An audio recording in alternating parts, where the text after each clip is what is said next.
What's up, it's LayLo. When Genesis 8 for Maya released, I had a lot of people asking me how they could use it with pose characters. Due to the way HumanIK works, requiring the figure be in T-pose, it wasn't really possible. It took me a bit to get around to it, but I finally put together a solution. I'd like to introduce to you my DAZ3D pose library.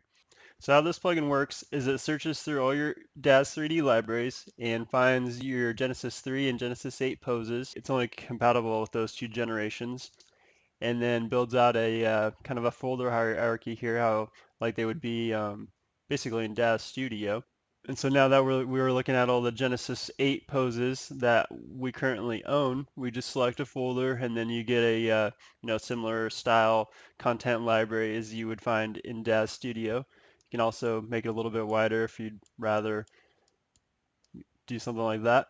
So let me show you what we got going on here. I just have a character I imported in with Genesis 8 for Maya. You'll see that it has HumanIK controls. This plugin works with HumanIK. So for HumanIK controlled characters, you just select the reference node here, and then you find the pose you want to use, and then you just double click it. Give it a second. Due to how HumanIK works, I think it takes about 10 seconds to pose a character. All right, and now that it's done its thing, you'll see that she is indeed posed. For the rest of this demonstration, I'm just going to show you with a joint-based character because it's faster to kind of save everybody some time here. So I'm going to hide that guy, bring in the joint character, and yeah, of course, works with joint-based characters too. That's easy. So I'm going to go ahead and select the mesh, and I just kind of want to show you that I also, straight out of the box, it includes a pose mixer. And so let's go ahead and just say we want to start off with that pose, but then we like the the left arm from this pose. So we just right click and then select the left arm, and there you go. Just poses the left arm. Same thing with this one. We can do left arm, right arm. I think that's the pose we started with. We could do left leg.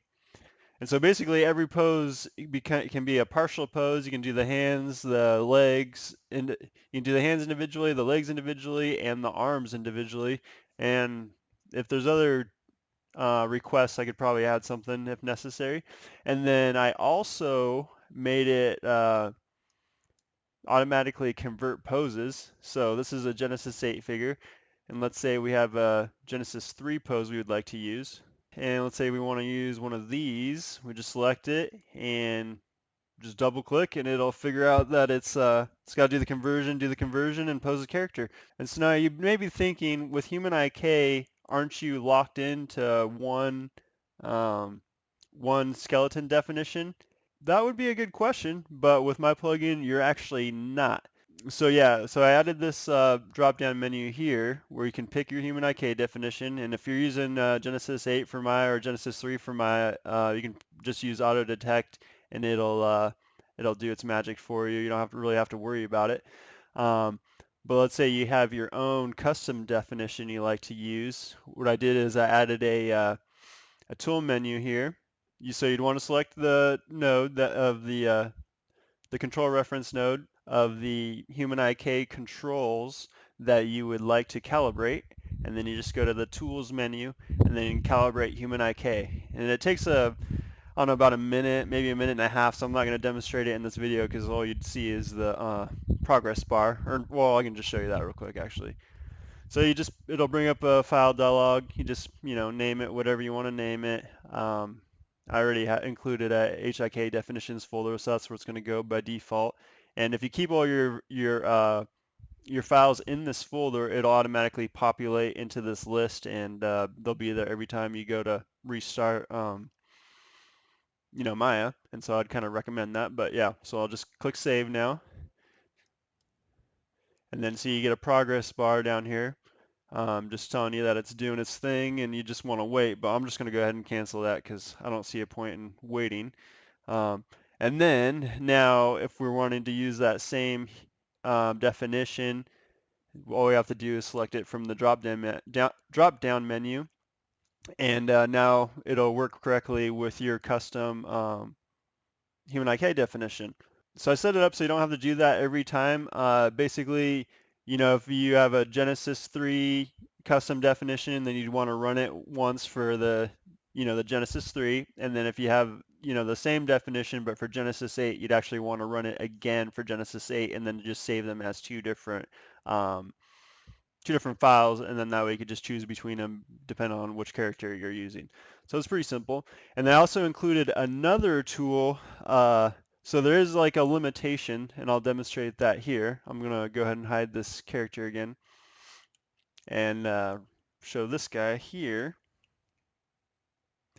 And so the new style of twist joints for HumanIK, they call leaf roll joints. Let me go ahead and find one. And so they're in the arm here, the forearm, and then the upper thighs. And the problem with leaf roll joints, here we go. The problem with these joints is if you go to swivel them or rotate them, you'll notice that the forearm and hand don't rotate with them, which is kind of not what you'd really expect. I'm not really sure why they did that style and why it's the new style exactly. And that's what comes with the new or the original HumanIK definition. And so if you don't like that, then you can do the motion builder, and then when you rotate the joint, it'll also rotate the forearm and hand. And with this original definition, it won't pose basically it won't pose those twist joints because you just end up with an ugly deformation right here, but it actually wouldn't swing the arm around. And so by default, I just have it not even spin the arm. Let's say you have an old scene file that you're using that you have all tricked out, and you'd like to use it with this pose library. If you want to change those to the motion builder style or the older style, then yeah, you just select the reference effector again, go to tools, and then redefine leaf roll joints as roll joints. So we'll do that and give it a second here to do its thing.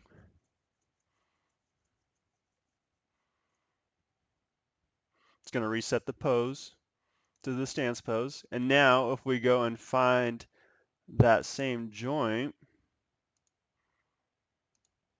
or yeah, same effector, same joint, whatever.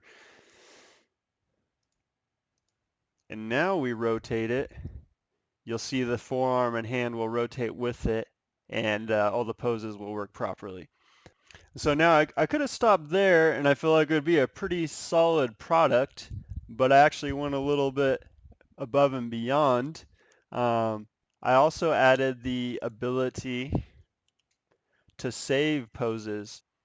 All right, now, so let's say we created this pose and we really like it and we want to be able to use it with other characters for keyframing or for storyboarding or whatever. Then you just select the reference effector again, go to File, Save Pose, HIK pose. You get the Save dialog. Now you hit Save. I'm going to override it. And then now we have our own custom pose saved. And then, so to find those, you just click the options menu, and then since it's a HumanIK pose, we'll pick that, um, that option, and then it'll bring up our HumanIK pose presets folder, and then you can add folders however you want to organize it here. And then you'll see that we have our pose, and it even created a screenshot for us. And so it's just like Dev Studio, depending on how you're, zoomed in, it'll affect the actual screenshot. So, like if you want it to be a little bit nicer, you can center your character there, and it'll, the screenshot will turn out a little bit better. And then I even made it so these can be partial poses as well. So let's say, let me go back to one of these poses and just throw her in this one. That'll work. All right, so now we have her kneeling again, and then we'll say we like that, we'd rather her hand on her hip like it is there, so we can just right click, same kind of thing, and then do the left arm, and there you go. It doesn't quite match up because, all the legs and torso and all that are different, but at least get you a little bit closer.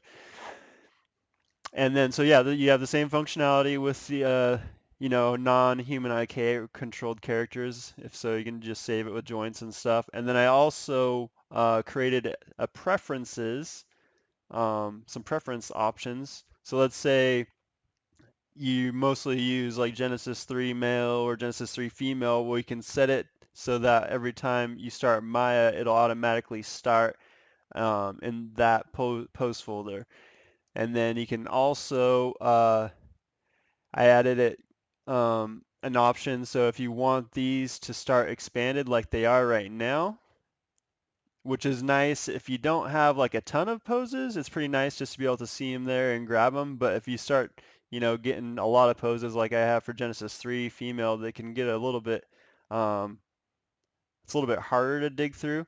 And so you can just go ahead and set the start collapse, and we'll say Genesis 3, and then next time you start the plugin or you start Maya up, they'll automatically all be collapsed like like that basically. And so it's kind of nice. You can jump around a little bit faster. It's just however you like it. And then you can also set the default HumanIK definition. So if you never, if you don't use Genesis 8 for Maya or Genesis 3 for Maya, then you can set it to always start with your custom definition. I also try to make it compatible with props, and so I'll kind of demonstrate that here. Let's hide this character again and bring in this one. And so let's say you have like a winged character or some kind of prop that you have pose presets for. You just select the mesh of the prop, and then you find, let me see if I can find one here. I know there's one for Genesis 8. Oh yeah, and you can see that now that they're actually collapsed. I didn't know I could just do that to demonstrate that, but all right. So let's find Herschel Hoffmeyer and then his wing poses. And so yeah, we just select the mesh and then you double click the pose, and just like in DAZ Studio, they're posed. There is one disclaimer I forgot to mention. With HumanIK, the conversion isn't 100% accurate. It's really close. So let me just kind of demonstrate here so you know. So let's say I got the HumanIK controlled character, and I'm going to pose her in that, that go-to pose I seem to be clicking on. And now let me show you what it looks like with a joint or non-HumanIK controlled character. Oops, gotta make the right selection first. Gotta select the mesh.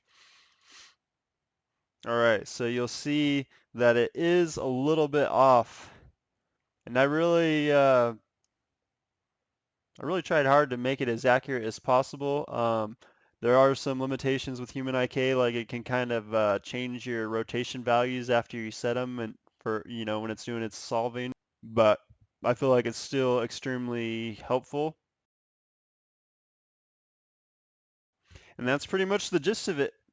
I hope you're as excited as I am for this plugin and you find it useful and it helps you out in your workflow. Let me know what you think, and if there's any other extra features or anything like that or something I missed, let me know in the comments below. Thanks for watching, and if you haven't already, don't forget to subscribe and give the video a thumbs up.